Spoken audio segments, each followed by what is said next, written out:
Diperkirakan, kucing liar tuh ngebunuh sebanyak 377 juta burung dan 649 juta reptil di Australia setiap tahun. Setiap tahun. Bahkan 6 spesies burung di Selandia Baru tuh sampai punah gara-gara dimakan sama kucing liar ini. Ini kan gila sih, sampai punah loh. Halo adik-adik, ada yang masih ingat nggak sama lomba membunuh kucing di Selandia Baru tahun kemarin? Hari ini kita akan bahas lomba itu tuh, karena ternyata setelah dapat banyak banget kecaman dari aktivis pemerhati hewan, nggak buat lomba membunuh kucing ini tuh berhenti, malah bakalan dilanjutin di tahun depan. Terus nanti kita bahas juga pembantaian 2 juta kucing di Australia yang udah berjalan sejak 2015. Ini padahal kalau di negara kita kucing itu kan bisa dibilang hewan yang mulia lah. Karena jadi hewan kesayangan Nabi. Di negara lain malah dibantai loh. Oke, nggak usah berlama-lama lagi, berhubung Pak Reno nggak masuk karena lagi mantengin kasus impor gula. Ya, daripada kita gabut, mendingan ayo kita cari tahu. Kenapa ya kucing-kucing ini dibantai? Bahkan sampai ada lombanya loh di Mode Kepo. Oke, jadi di tahun 2023 kemarin di New Zealand atau Selandia Baru itu tuh sempat rame soal festival ataupun lomba perburuan yang dibatalin gara-gara ditentang sama banyak pihak. Soalnya kalau menurut BBC, festival atau lomba ini tuh nargetin peserta anak-anak usia 14 tahun ke bawah yang nantinya bakalan dapat tugas buat ngebunuh sebanyak mungkin kucing liar. Ingat ya, kucing liar. Kalau kucing yang udah dipelihara tuh nggak boleh dibunuh. Contohnya kucing-kucing yang keliaran di jalan, terus yang kelihatan dekil, nggak keurus lah. Ataupun biasanya yang suka ngorek-ngorek tuh sampah. Nah, kucing-kucing kayak gitu tuh, pokoknya yang nggak dipelihara lah. Dan nantinya buat pemenang lomba berburu kucing liar ini, anak yang berhasil ngebunuh paling banyak kucing liar mulai dari awal pertengahan bulan April sampai bulan Juni, dia bakalan dapat hadiah sebesar $250 Selandia Baru. Atau kalau dirupiahin ya sekitar 2 jutaan lah. Kalau menurut CNN, lomba berburu ini tuh sebenarnya emang udah jadi event tahunannya Selandia Baru yang diadain sama North Contemporary Hunting Competition. Dan tujuan utama dari kegiatan ini tuh sebenarnya buat penggalangan dana salah satu sekolah lokal yang ada di sana.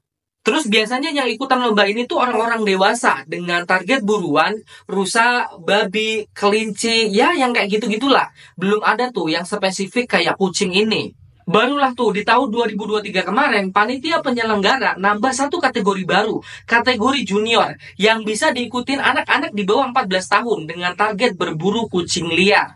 Ini bener-bener spesifik kucing liar ya, nggak boleh yang lain. Jadi kalau yang kategori dewasa tuh boleh milih antara babi hutan, rusa sampai kelinci, yang kategori anak-anak yang baru usia 14 tahun ke bawah, itu spesifik, cuma boleh kucing liar. Dan kategori yang baru inilah yang akhirnya banyak ditentang sama aktivis-aktivis binatang di Selandia Baru. Alasan tentangnya apa, Bang?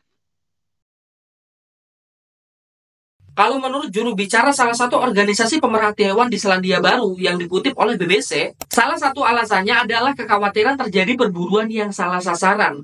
Mereka takut nantinya para peserta ini susah ngebedain mana kucing liar dan mana kucing peliharaan. Ya maklum, orang masih 14 tahun. Terus juga kegiatan berburu kayak gini tuh dinilai kurang pantas lah buat dilombain di kalangan anak-anak. Aktivis tuh bilang harusnya kita tuh ngajarin anak-anak buat berempati sama binatang, bukan malah dikasih senjata terus dimotivasi buat ngebunuh hewan. Kalau aku setuju sih, soalnya kalian bayangin aja deh, anak 14 tahun udah disuruh ikutan lomba buat ngebunuhin hewan.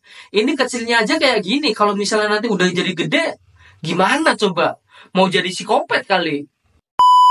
Dan ya akhirnya dengan berbagai kecaman dan hujatan, lomba berburu kucing liar buat anak-anak 14 tahun ini tuh nggak jadi diadain tuh. Batal akhirnya. Dan panitia penyelenggara lomba ini tuh sangat menyayangkan. Banyak banget email yang nggak pantas dikirim ke mereka. Padahal pihak panitia penyelenggara tuh punya alasan yang kuat banget. Kenapa mereka munculin kategori baru, yaitu kategori berburu kucing liar. Kalau menurut BBC, alasannya tuh karena keberadaan kucing liar, khususnya di wilayah Canterbury, itu tuh udah jadi semacam hama gitu di sana. Sampai-sampai penduduk setempat tuh udah banyak yang ngeluh tuh. Mereka bilang kucing-kucing liar ini tuh sering banget ngerusak lahan pertanian mereka. Terus selain itu, kucing-kucing ini juga disebut ngebawa banyak banget penyakit. Sampai-sampai para petani di desa itu tuh harus sering ngeburu dan ngebakar kucing-kucing liar yang udah berhasil mereka bunuh. Menurut ahli biosecurity, Dr. Helen Blakey mengatakan bahwa kucing liar tuh bertanggung jawab atas kepunahan 6 spesies burung, serta penurunan populasi kelelawar, katak, dan juga kadal. Kucing-kucing ini juga diketahui membawa infeksi parasit toxoplasmosis, penyakit yang memiliki dampak signifikan pada industri domba di Selandia Baru.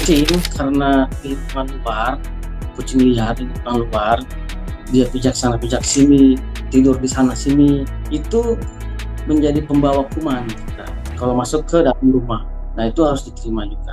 Tapi kan dia mandi dok, kayak liurnya tetap dia kotor. Orang dia tidur di luar, itu harus terima. Ya artinya keberadaan kucing-kucing ini tuh udah mulai mengancam kehidupan manusia di sana lah, baik secara penghasilan, pendapatan maupun kesehatan. Makanya walaupun terdengar jahat, sebenarnya sebagian masyarakat di sana tuh khususnya di Kantemburi ya, mereka tuh ngerasa terbantu banget sama lomba berburu kucing liar ini, karena buat mereka ini kan hitungannya ya kayak dibantu gitulah buat ngebasmi hama mereka sendiri. Terus juga kalau menurut Royal Forest and Bird Protection Society, salah satu kelompok pemerhati konservasi di Selandia Baru, mereka bilang kucing liar di sana tuh populasinya udah over banget. Bahkan keberadaan kucing liar ini tuh udah mengancam beberapa satwa endemiknya Selandia Baru, kayak beberapa jenis burung sama reptil di sana. Menurut mereka diperkirakan ada lebih dari 1 juta ekor burung endemis yang mati. Bahkan 6 spesies burung di Selandia Baru tuh sampai punah gara-gara dimakan sama kucing liar ini.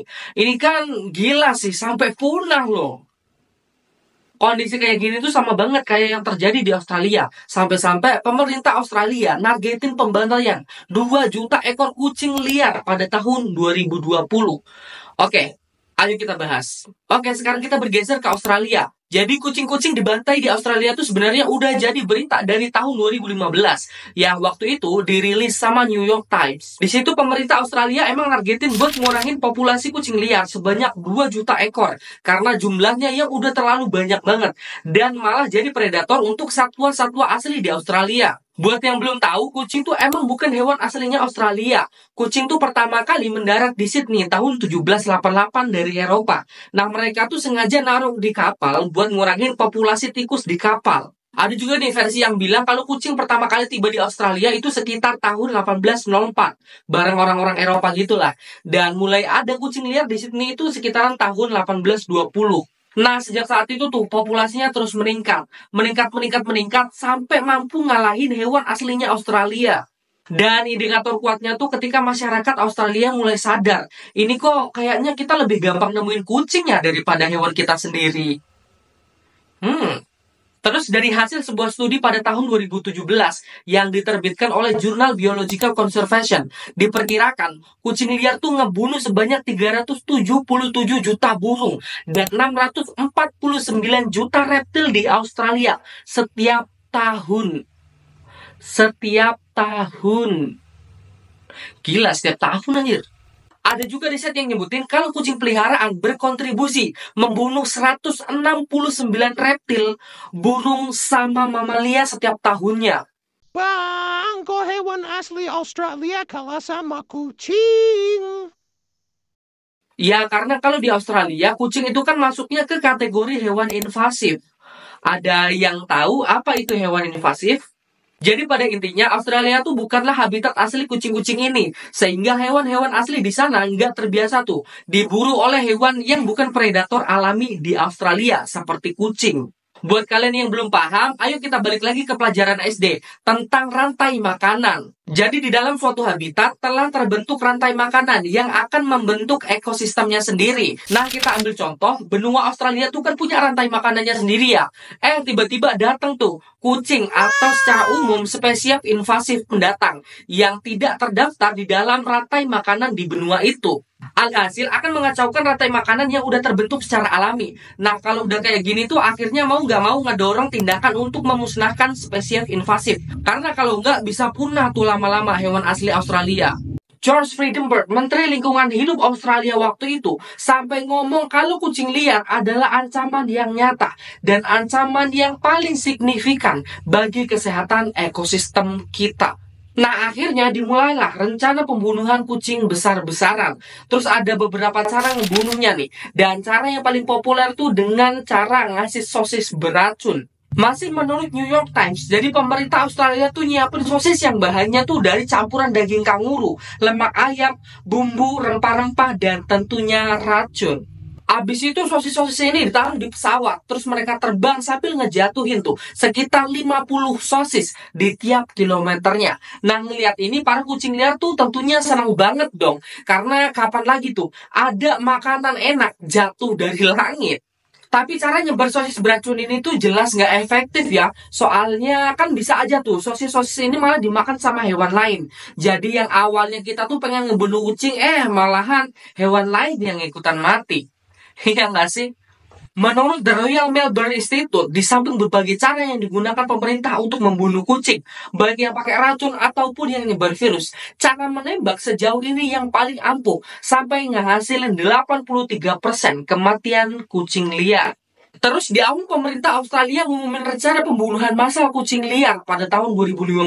Langkah ini banyak dapat kecaman dari komunitas internasional. Bahkan sebanyak 160.000 orang menandatangani petisi untuk nolak rencana ini. Keputusan membasmi kucing liar juga ditentang sama LSM yang aktif kampanye soal kucing. Mereka tuh menilai pemerintah nggak ngelakuin langkah-langkah yang lebih komprehensif dan memilih memusnahkan. Menurut mereka setidaknya tuh ada 4 tahap yang mesti dilakuin kalau emang mau benar-benar nurunin populasi ataupun dominasi kucing. Yaitu mulai dari Trap, Neuter, Vaccine, and Release atau yang lebih dikenal dengan TNVR. Simpelnya gini nih, lu tangkap tuh kucing-kucing liar, terus lu kebiri dan dilepasin lagi ke alam liar. Dengan gitu, kita tuh bisa menurunkan populasi kucing tanpa harus membunuhnya. Ya walaupun kalau menurut aku tetap ribet sih harus nangkepin kucing sebanyak itu loh. Apalagi targetnya tadi kan 2 juta kucing liar loh. Itu kan banyak banget, ngebayanginnya aja udah males. Buat para pecinta kucing, aku pengen tahu nih pendapat kalian tentang pemerintah Australia yang ngebasmi ataupun nurunin populasi kucing dengan cara ditembak ataupun diracun. Itu tuh kalau menurut kalian udah sesuai belum sama pri kekucingan lah gitu, yang intinya nggak nyiksa kucing. Atau kalian punya cara lain nih buat ngatasin overpopulasi kucing liar di Australia? Oke, segitu aja pertemuan kita kali ini. Kalau misalnya ada yang kurang, silakan ditambahkan. Kalau misalnya ada yang salah, silakan dikoreksi. Aku Sofwan mewakili direksi yang bertugas. Seperti biasa, pesan yang nggak bisa diambil dari video kali ini adalah kalau Anda punya kucing peliharaan, tolong bilangin, dijaga itu titipnya gitu ya. Jangan kebanyakan buat anak. Kasihan negara tetangga gitu. Terima kasih.